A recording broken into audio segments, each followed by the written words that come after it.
Okay, Nicky, we're here at Seven Barrows on a beautiful morning and we'll start this stable tour with Altior. How was he first and foremost? He's been very well actually, everything's gone according to plan so far.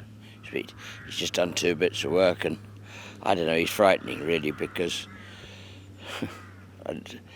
he has got so much speed. I mean, I watched him, when he worked Saturday, sat him behind a couple of horses and he's got so many gears. He looked more likely to win the King Stand than the King George, but there you go, we're going to try for the King George.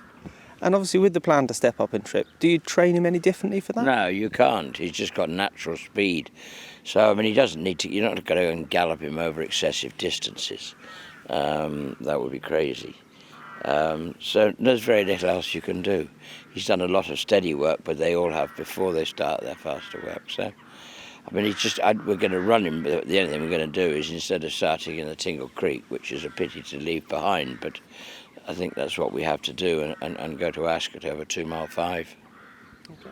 And moving on to BUVEUR, how's he and where will he start off? Very good. He'll start in his normal place, the Fighting Fifth at Newcastle. And then take it from there. But I would hope it would be that, and then the Christmas Hurdle, and would be as it has been the last 2 years. He's very, very well actually. I've got to say, I think he's extremely well at the moment. So you're happy you can start off the season as he ended it last year? Well, he started it well in the Fighting Fifth last year, and he finished very well in Punchestown. So, as I say, everything at the moment is going great. And another very exciting horse, Santini. He didn't have a smooth run at things last year, but his RSA run must have pleased you. Yeah, he had no preparation for that at all. Everything went wrong. The flu, like a lot of the horses, OK Corral was another big horse affected by the flu, the vaccination thing. When they brought in that every horse had to be done within a certain time, and we fell foul of it. And we were the wrong side of the deadline. So, like with Santini, he had to miss the Reynoldsdown. Then he had foot problems. He had no preparation. He had no practice.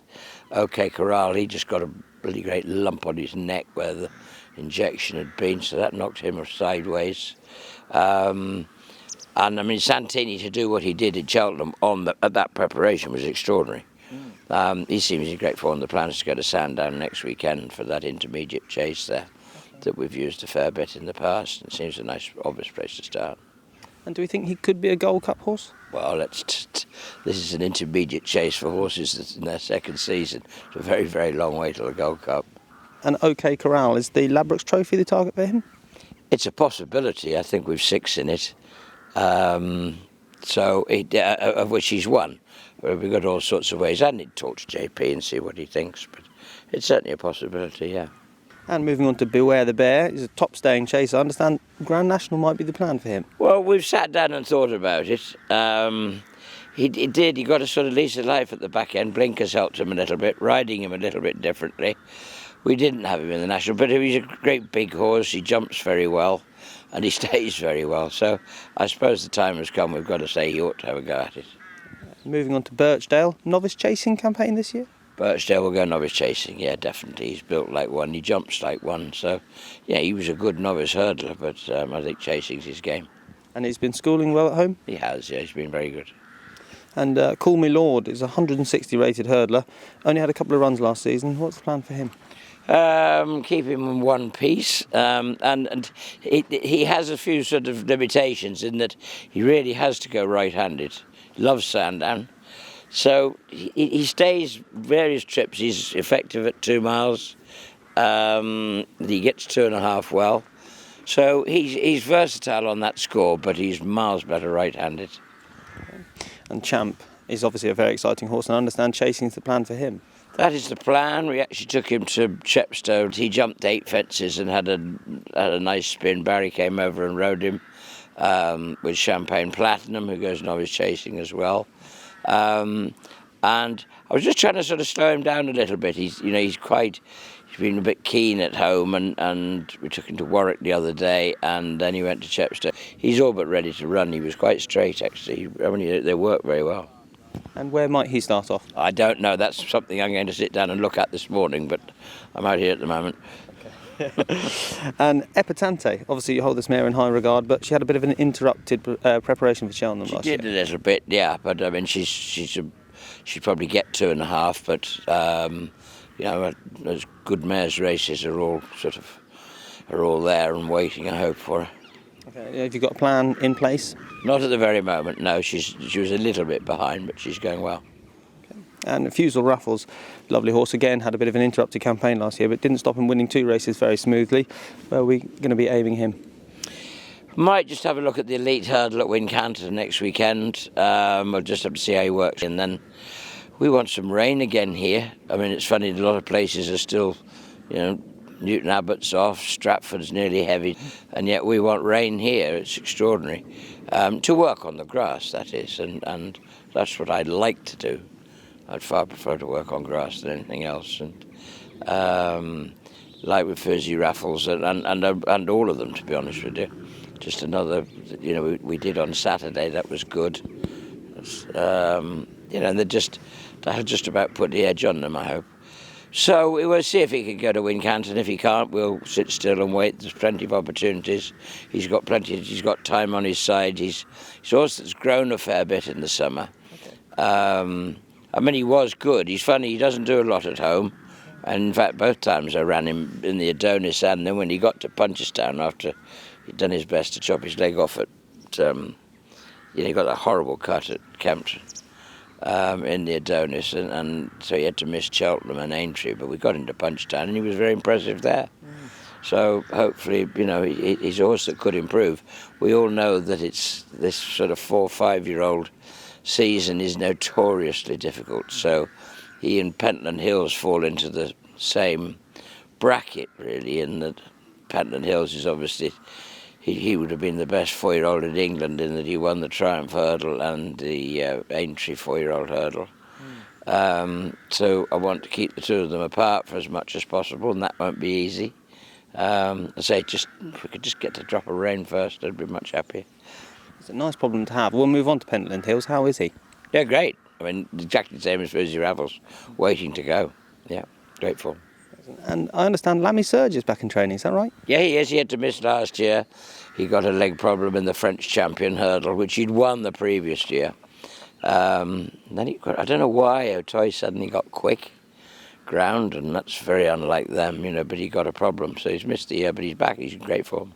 And Mike Bite, last season didn't really go to plan for him, but how's he looking now? Well, we're happy at the moment. We're just trying to build up his confidence and his self-belief, really, schooling and working-wise. It's sort of nearly going down the Sprinter Sacra road, you know, when you've had a year off of having looked like a very good horse, things did go amiss, and I've no idea why. He was just, you know, he wasn't himself. Haydock went wrong, and then things got worse.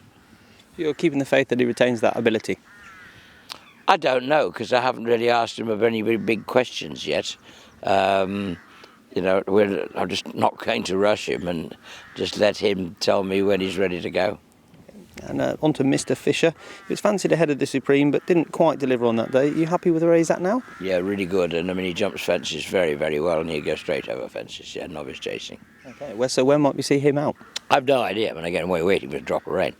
I mean, we've got, as we've already mentioned, about 6, but I can tell you there's 15 2.5 mile novice chasers. So, you know, we're just going to have to sort them all out and see where they go. There aren't enough novice chasers, that's for sure.